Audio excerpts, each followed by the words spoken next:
Today's Lunch and Learn is going to be featuring federal funding programs for deployment and adoption. And thank you for joining us. Today is our presenter is going to be our very own Teresa Ferguson. She's the Director of Federal Broadband Engagement. And she will be discussing the broadband funding program, federal agencies, as they are rapidly launching to expand broadband deployment and adoption. And as a result, federal stimulus funding and how the federal infrastructure bill could impact the future of broadband availability in Colorado. Teresa is the Director of Federal Broadband Engagement for the state of Colorado and the Colorado Broadband Office specifically. Prior to joining the CBO, Teresa worked for the Public Utilities Commission of Missouri, Washington, and Colorado, where she held national leadership positions. She's engaged with all the 3- and 4-letter agencies that we all know and love. And she has been advocating on behalf of state telecom and broadband policy interests. Teresa has spent 17 years in the private sector deploying broadband networks for schools and libraries in tribal nations funded through the federal E-rate program. We have been blessed to have her on our team, and we are certainly fortunate for her to share her expertise today. And I am going to leave it there. Hello, everyone. So nice to be with you today. I want to make sure, Ed, can you guys see my slides to start with? Excellent. And make sure we have that going. So there's so much to cover, y'all. I want to walk you through the federal broadband grant programs that, as Ed had mentioned in his opening remarks, a lot of funds have been allocated or appropriated to various federal funding agencies since the passage of the 2021 American Rescue Plan late last year. And so there's a lot I want to cover. So I want to jump in very quickly, but I always want to make sure you guys understand that the majority of these programs are not direct funding directly to the state or to the legislature here in Colorado or the governor's office. A lot of these programs are administered directly through federal agencies that our applicants have to nationally compete to get a dime of this funding. So keep that in mind as we're walking through all of these programs. This money is not guaranteed to come to Colorado for the ARPA funding. And so we really need to have really high quality applications and engagement from all eligible parties to get any of this money at the state level. So let's just dive in a little further here. So the first agency that I want to walk you through their particular funding program is the FCC. There's 3 programs at the FCC, the first being the Emergency Broadband Benefit Program. And so this is a $3.2 billion program that provides temporary discount of $50 per month on non-tribal homes and $75 per month for tribal qualifying households. And there's also included that a device discount as well, $100 off of a connected device like a laptop or a tablet. So that's a program that's targeted to eligible households. Since May 12th, the adoption of this program, over 4 million eligible households have enrolled in this program. That's 3.9 million non-tribal households and approximately 100,000 tribal households. Now, there's a really good tool that you can use to kind of track this program, and I highly recommend it. It's called the Emergency Broadband Benefit, or EBB Tracker. This is published by the Universal Service Administrative Company. That is the agency that administers this program on behalf of the FCC. In June, since you guys probably haven't been to this website, I want to give you just a really quick update on what data is found on that website. The EBB claims by providers for a monthly service benefit was approximately 117 million. Providers also applied for device benefits of 8.5 million, which leaves a remaining balance for the EBB program of about $2.9 billion. Now, what that really means in terms of the eligible households that have signed up, well, that's like 1 in 11 or 1 in 12 households that are eligible for the EBB program have actually enrolled for that program. And so in Colorado specifically, let's bring it home. What's happening in Colorado with this program? Well, over 44,920 households have signed up for the EBB program. That represents just about 10% of the estimated 471,000 households that are eligible in the state of Colorado. So as you can see, if you guys have been listening in on other updates I've given over the past couple of months, you'll know that we were very concerned that this $3.2 billion wasn't going to last very long. The experts, the DC insiders, were telling us it was going to be gone inside of 2 to 3 months. Well, it appears those estimates are wrong. And so that funding is going to prove more long-term than we initially anticipated. So this is a great program for those, if you're a service provider, to get into your communities and talk to them about signing up for this program. If you're a community representative that works with income qualified households, this is something for you to know about so you can encourage those households that are eligible to participate in this program. So it's a really great program. It's not difficult to sign up for, and I would highly encourage engagement from both the eligible households and from the service provider perspective to participate in this program. The next grant program that, it is a grant program, but it's being administered directly by the FCC, that this was also funded by ARPA, is the Emergency Connectivity Fund, or the ECF. It's a $7.2 billion program that supports schools and libraries, providing them with reimbursement for the purchase of laptops, tablets, computers, Wi-Fi hotspots and modems and routers, and broadband connectivity for off-campus use by students, school staff, and library patrons. So this is a program that's specifically designed to respond to COVID and the needs that homes and communities had to have internet connectivity. The program targets specifically school districts and libraries. Those are the only eligible applicants that can apply for this. So if you're a school district, I hope you know about this already, and I hope you're anticipating filing for benefits for your students and faculty that need access, not just for schoolwork. I mean, we're not talking just about remote access now for education. We're talking about even the homework gap so that these students and teachers can have access after hours. And so this particular program will reimburse schools up to $400 for a laptop or tablet computer, $250 for Wi-Fi hotspots, modems, and routers.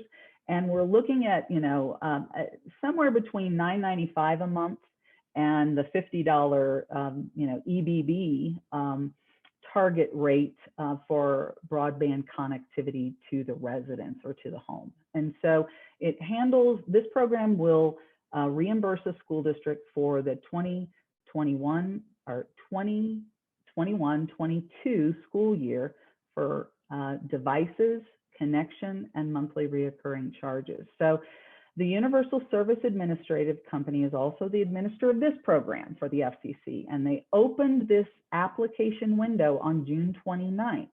And that application window is closing really soon, guys. It's August the 13th.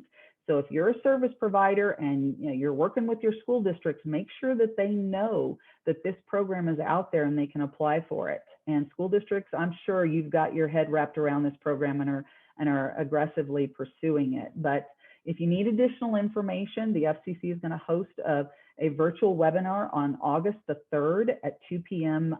Eastern time, and they'll provide more information about the ECF fund. It's going to be just directly broadcast, so you don't have to register for it or anything. But I highly suggest you attend one of those to get some more detailed information on how your school district and you as a service provider can support those students and teachers and library patrons that are not connected.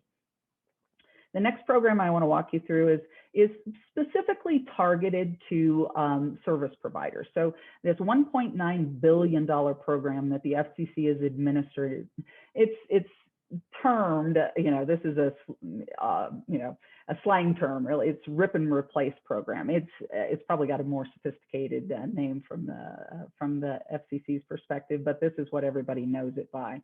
Basically, what this program is about is to secure the nation's communications infrastructure. Congress was very concerned that there was equipment in many of our service providers'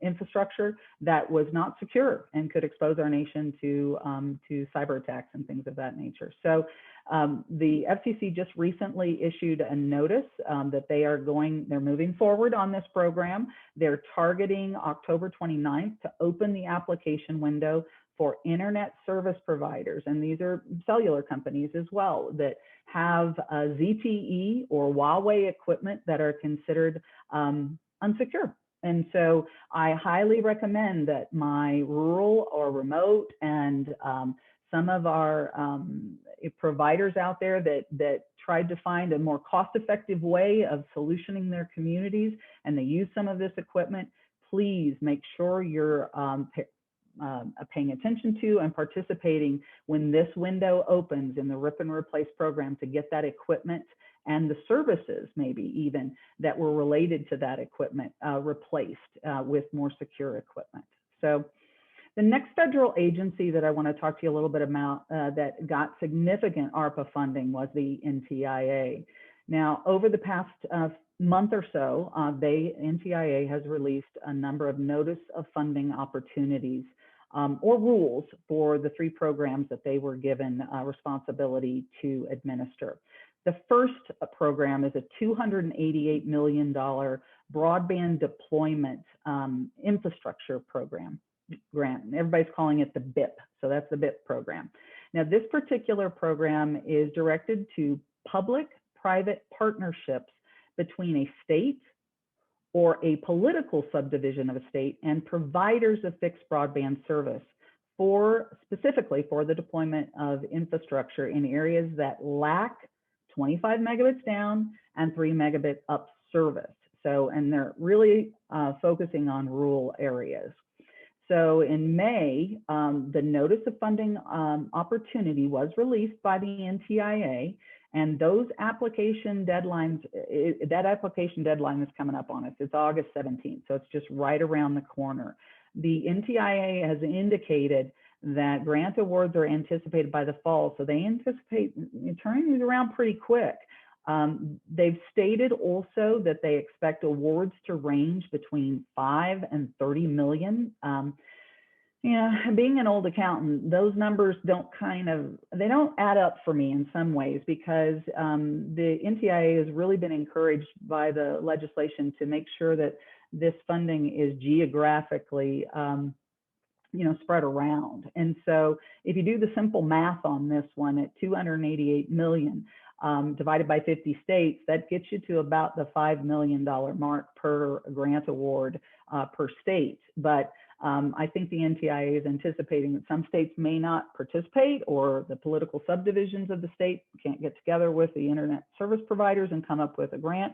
So they're, keeping their options open into how high they can go with grant awards if there's available funding to be able to award those. So for a little bit of detail on this one, the eligible service area is a little different this time around. The NTIA has kind of turned that census block concept on its head.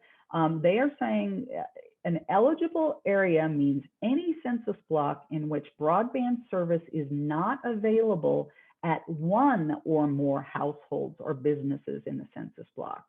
And that's going to be determined by using, yes, the FCC's 477 data or their maps. So, but that's very different. If you remember, most of our federal programs in the past have basically said a census block is fully served if one person has service. So the issue is this is really opened up the number of areas that are eligible for funding. So on this particular program as well, applicants are encouraged to reach out to their state broadband office to coordinate grant application review of the maps to ensure that the proposed funding service area are eligible. and to make sure that there's been no state funding in those areas that they are proposing a grant for. So there's also a bonus points. If the partnership between the state or a political subdivision of the state and an internet service provider, which is called a covered partnership, if that covered partnership can provide a 10% match, that's bonus. So, it puts you up in the category of receiving, those points toward a grant award. So there's a number of resources out there for you. The NTIA has released FAQs, a number of them. There's like 4 of them, I think, up now. And they have also done many webinars, and they've recorded all those so you can reach those. I think the very next webinars are on August 4th and 5th.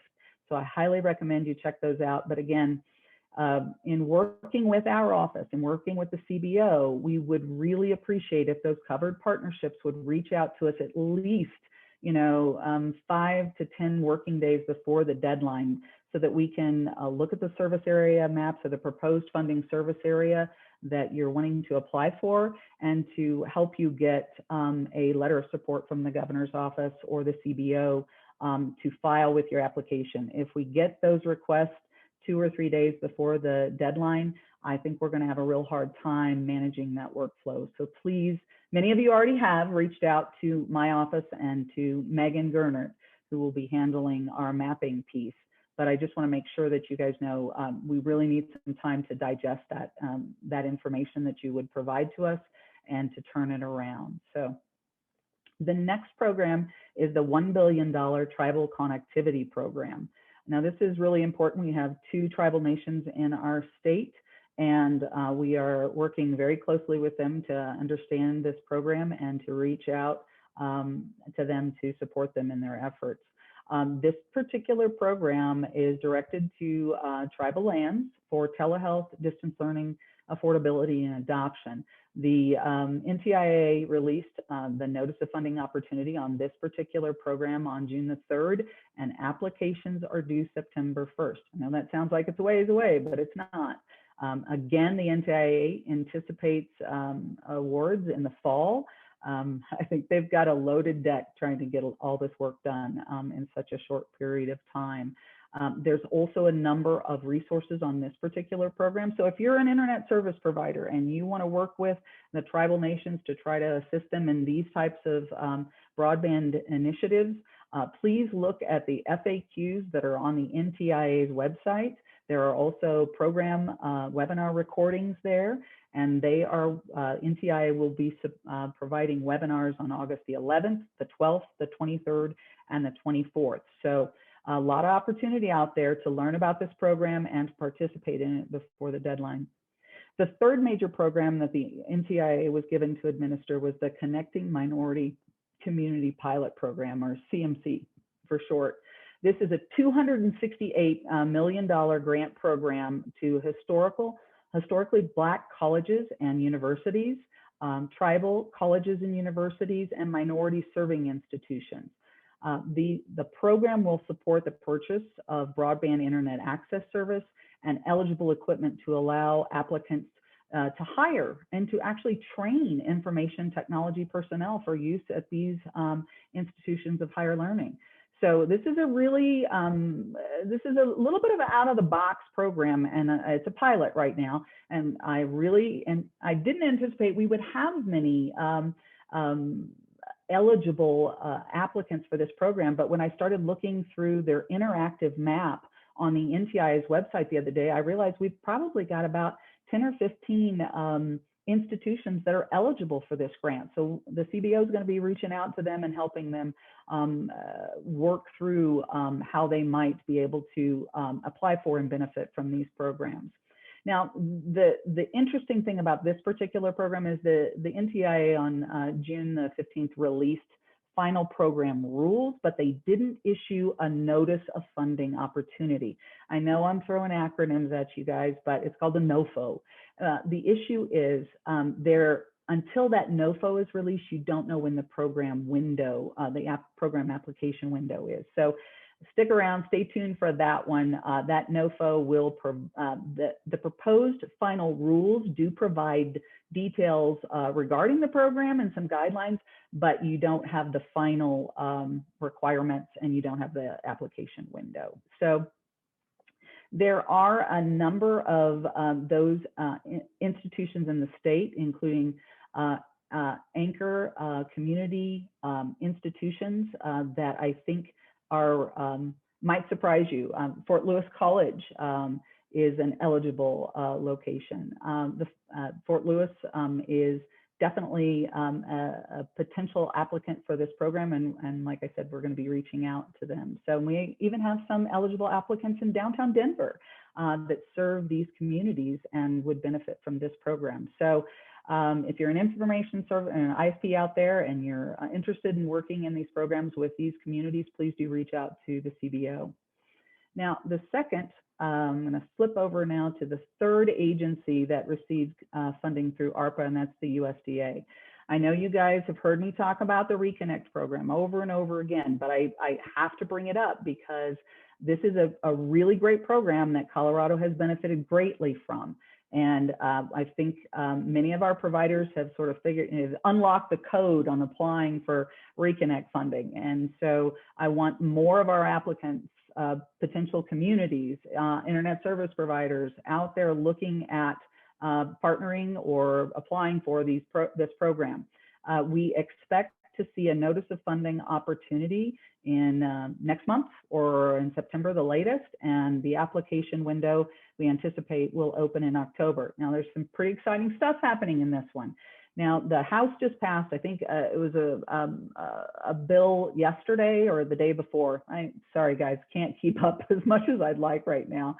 But previously, in the two previous rounds of funding, the only eligible areas were those that had less than 10 megabits down and 1 meg up.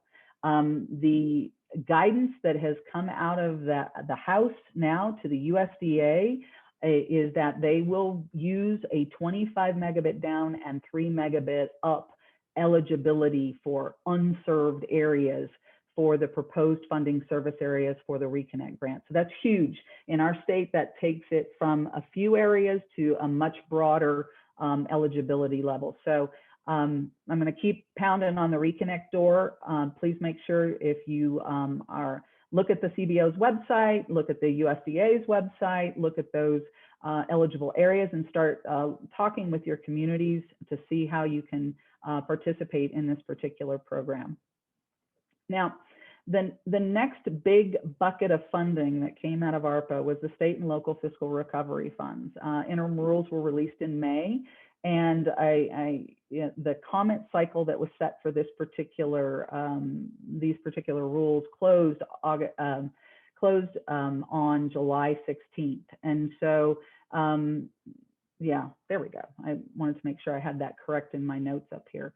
There is a very interesting details that are coming out in the FAQs. We're still waiting on the final rules for this program. And I've been trying to talk with, contacts at Treasury. They're really not leaking any information. We're really going to have to wait till they issue those final rules to know exactly how states and local governments can use that funding. And we've heard that information, that final rule will be out, in the next couple of weeks, or it could be as late as October.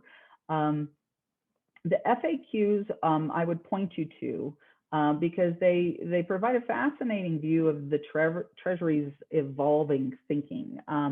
On July the 14th, the State and Local Fiscal Recovery Fund FAQ was updated in response to a question, and the question was 6.16, which states, this is the answer to the question of how you can use the funding, right?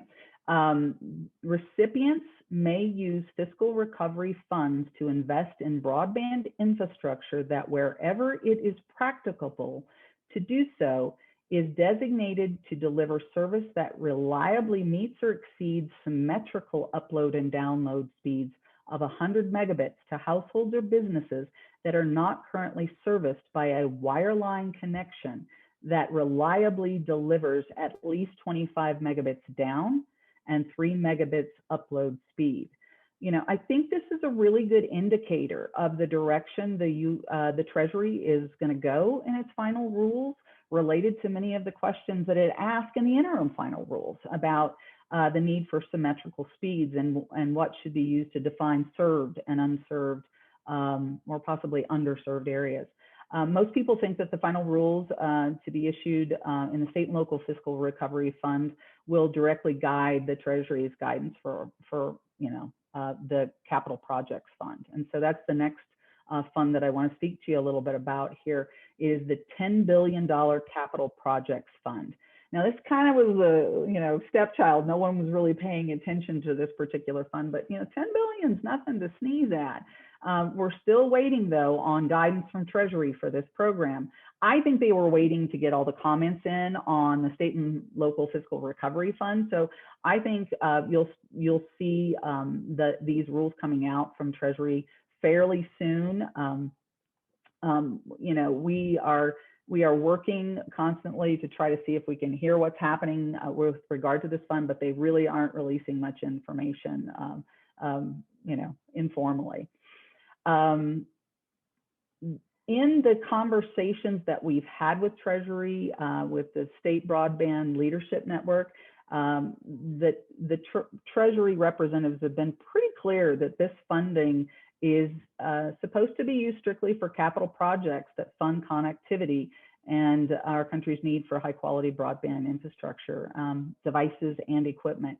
So in their original posting on the website, the Treasury said that applications were expected to be taken this summer, pending the issuance of their guidance.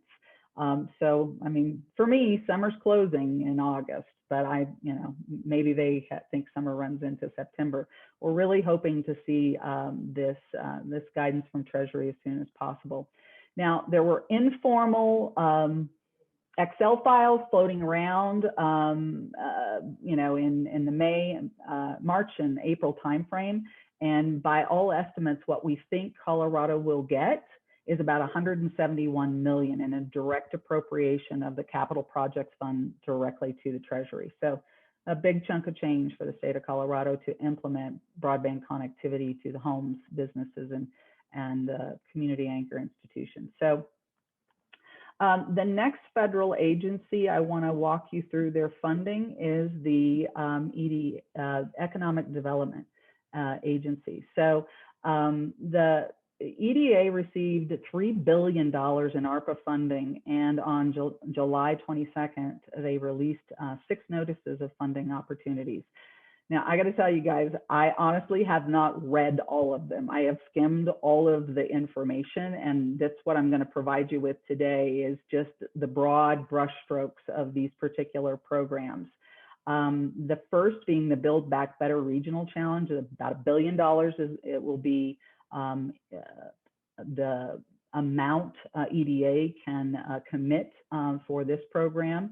And it's all about economic revitalization. It's going to have 2 phases. Phase 1 will be 50 to 60 regional coalitions will be awarded $500,000 in technical assistance funds to develop and support projects to grow a regional cluster, economic development.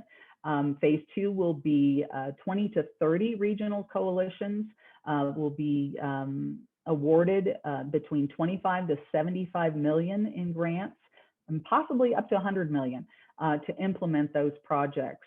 The application deadline for this program will be October the 19th for phase 1 and March 15th for phase 2.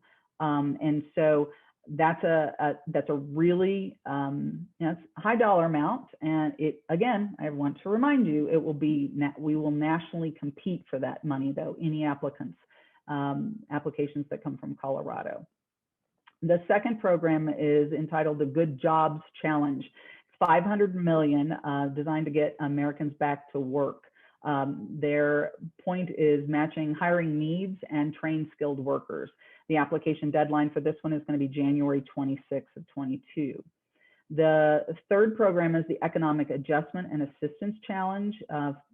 This program will have $500 million nationally that it can award out of. Supposedly, this program is the most flexible to put people back to work through construction or even non-construction projects that are targeted to meeting local needs for technical planning, workforce development, public works, and infrastructure projects.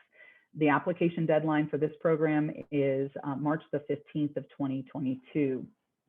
About $100 million will be designated for the next program, the Indigenous Communities Challenge, which will provide a wide range of technical planning, workforce development, public works, and infrastructure projects, enabling entities and eligible entities are Indian tribes or consortium of Indian tribes for this particular program.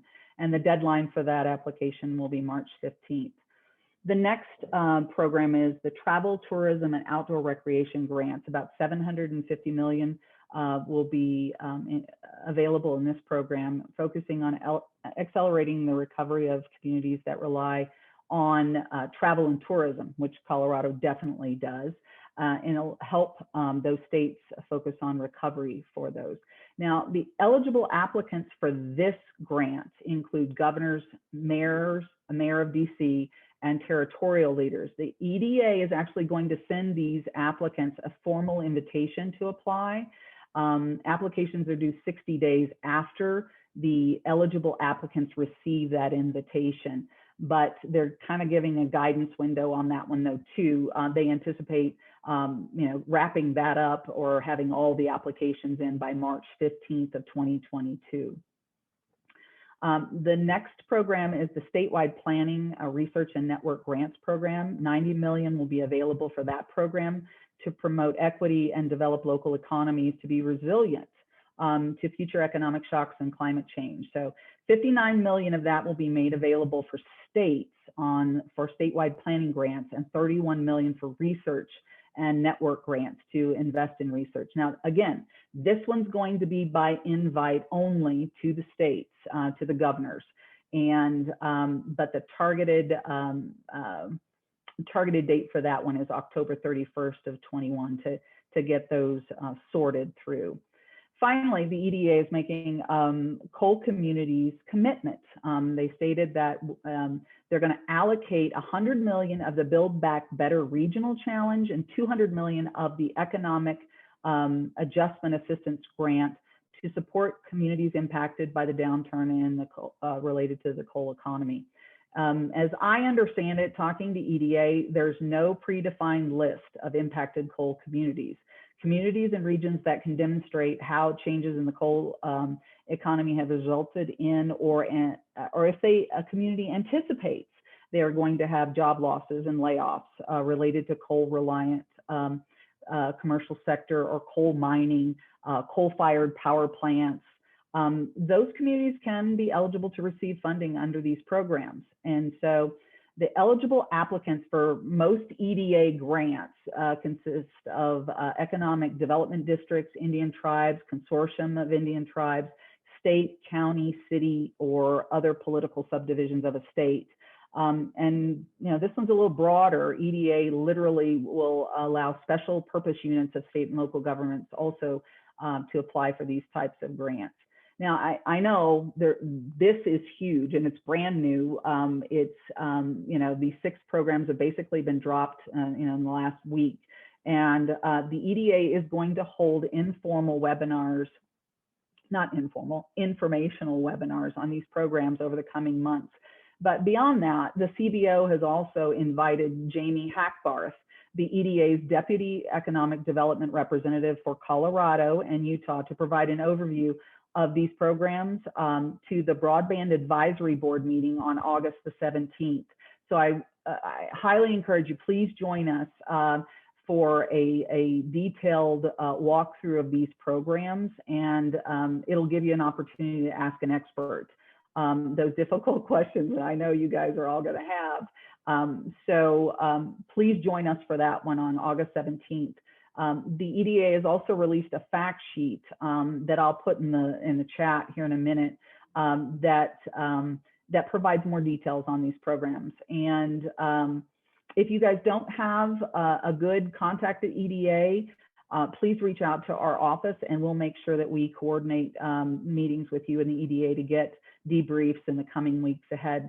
You know, these are these are nationally competed. The only way our community is going to get any of this funding is if we have, you know, communities that lean in on this program and really are these programs, this $3 billion, and apply for the funding. So you might be looking at all these programs from EDA and thinking, well, how does this apply to broadband? But I did talk with EDA's director just this week, and they assured me that broadband is a component of all of these. They see it as an integral part to any of these programs.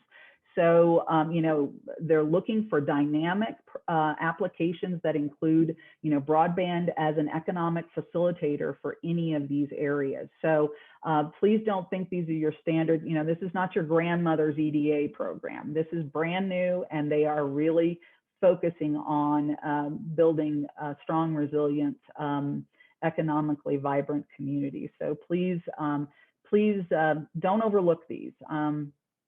So let's turn now to the topic I know that's on everybody's mind, you know, the infrastructure bill. So there's just a ton of work that's gone into bringing this bill to its current format. I'm sure you've all heard.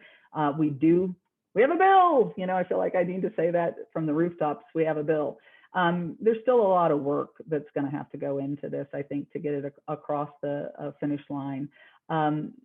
If you don't know, there were a group of 10 senators that were working on a bipartisan effort since about June, and of the $1.2 billion for the entire infrastructure bill, 65 billion is being targeted for broadband infrastructure investments. So for the broadband portion of this bill, what I know today, what I've seen from and received from conversations with Senator Hickenlooper's representatives, his office and Senator Bennett's office have been really helpful in providing us guidance and how these conversations are developing. And so the landscape as we understand it right now for the broadband section of this is what the buckets of money look like. As I understand it, the infrastructure bill is about 3,000 pages long, and the broadband portion of it begins on page 23, about 2336. So everybody's going to be doing a lot of reading, I think, over the weekend. But let's break it down a little bit. There's a fact sheet out from the White House. We'll provide a link to that one too. My slides have a link to it. But we got a little change on this because the first bucket was supposed to be about $40 billion to the states directly for broadband deployment. But it ended up, so far, where it sits, it's $42.45 billion. The NTIA will administer the program, but it is to empower states to connect communities without access to reliable high-speed internet. The way that's going to get divvied up is each state would get about 100 million, and then the rest will be distributed through a formula. In proportion, the proportion of unserved households in each state versus the number of unserved households nationwide. We're estimating, and this is an estimate, that you know, Colorado could get somewhere in the neighborhood of 500 to 550 million. Don't hold me to that, but that's the best estimate we've got right now. These would be state-run grant award programs, and the funding for those grant programs would be sort of a waterfall, right? The first area of priority would be areas that have under 25 megabits down, 3 megabits up. The second bucket of grants that could be let would focus on those areas that have under 100 down and 20 up. And so that's an underserved category of funding that could occur that many sectors, many of you have expressed desire that underserved communities really need some support in broadband infrastructure. So there's no reverse auction requirements in this. From what we've heard so far, states will be allowed to use a reverse auction if they want to, but they have the flexibility to fund these grants through the typical grant award processes that they're more familiar with. So the build to standard, minimum standard that we've heard are included in this bill is 100 megabits down and 20 megabits up, prioritizing high-speed, future-proof broadband networks. There is a requirement in this one as well that any grant recipients must have a low-cost plan to ensure that consumers that can afford access to the networks that their tax dollars are funding. So that's this is a big program. This gets through, it's going to have major implications for every state in this country for them to actually have a significant impact on closing the digital divide and connecting people. So this is a big deal. The next program the NTIA will be administering, if passed, is a $2 billion tribal connectivity fund. This would basically be a supplemental appropriation from the ARPA funding for access and adoption to tribal nations. The tribal nations will be given a great deal of flexibility to meet their most urgent needs for broadband connectivity, for deployment, for affordability, for digital inclusion. And so this is, building on what a previous program that they feel really merits funding. There is a $2.75 billion implementation of the Digital Equity Act. This is to accelerate the adoption of broadband through funding state digital equity planning and skills training, improve accessibility for individuals with disabilities, to focus on workforce development and device access programs and other digital inclusion measures. So that will be another program administered by the NTIA. This is a new one, the $1 billion for middle mile programs. The NTIA really hasn't had a middle mile program in quite a while. And so this one would build high-speed backbone infrastructure to facilitate that last mile affordable broadband connectivity to communities, businesses, community anchor institutions like schools and libraries. So a good a bit of money focused on an area we all know is very necessary. And so there's $14.2 billion also allocated for the FCC to administer an affordability and connectivity program. This is basically just a supplemental appropriations for the EBB program I spoke to you earlier about. This funding will pick up when the EBB reaches exhaust. Now there's little changes though to this. They're expanding affordability by broadening the eligibility criteria. So they're going to make more people eligible for the program, but they're going to reduce the amount of the monthly discount from $50 to $30 per month for qualified households. So they're going to expand the number of people that can participate, but they're going to make the benefit smaller, but they're also going to allow customers to have more choice by allowing them to, the benefit to be used for any broadband offering, rather than allowing the benefit to be restricted to a single plan. So they're trying to give flexibility, expand who can participate, reduce the amount of the discount to make the money go further and go longer, and give customers more choice. So there's another $2 billion that will be directed to the USDA to backfill or to continue to fund the Reconnect program. And in this particular language as well, the USDA is required to up the eligible area from 10.1 to 25.3. So that's, consistent with what the House has been talking about recently. And finally, there was $600 million set aside for private activity bonds to help municipalities invest in broadband. So those are the big buckets, but the bill also includes consumer protection provisions related to price transparency, preventing digital redlining, and establishing simplified labels for broadband. They're kind of comparing that to nutrition labels for food. They're trying to get, you know, more clarity for customers to understand what they're buying, what they're paying for, and all of that. So the Senate was expected to vote this morning, or already has voted on a motion to proceed with plans today to keep working through the next week on the bill. But as you guys know, I mean, many of you I know have been around this for a while.